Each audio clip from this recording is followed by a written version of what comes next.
为画面一路看过去，塑胶路啊、塑胶管啊，规世界。这里本来是阿兵哥万安演习挖的壕沟。这是南区四群新的海花，风台过后，本色拢抢就花，连阿兵哥学的青胶直接变成粪扫场。塑胶袋、保特瓶、一次性饮料容器、吸管，这些都是我们日常生活中会使用到的。除了这个之外，台南市牡蛎福棚养殖的发泡塑胶也是我们这里非常多的垃圾。那我们希望台南市政府能够积极一点。台南社区大厦发起净滩活动2大活动，统计粪扫种类上侪的是塑胶类，短短5公尺的海花，只讲着摒扫几若包粪扫，而且安怎清拢清袂了。环保爱地球啦，因为咱这个地球敢若一个垃圾的造成教育应该加强。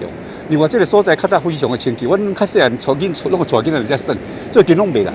破坏海洋生态环境。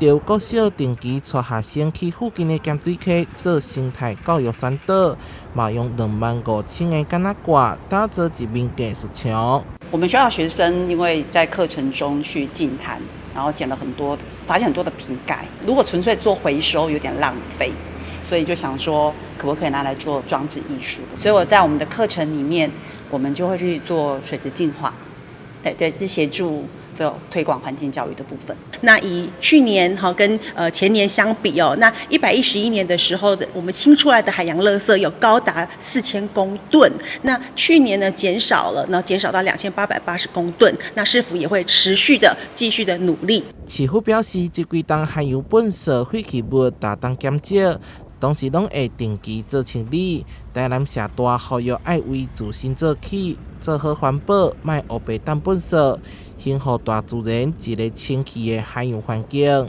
台南新闻社会采访报道。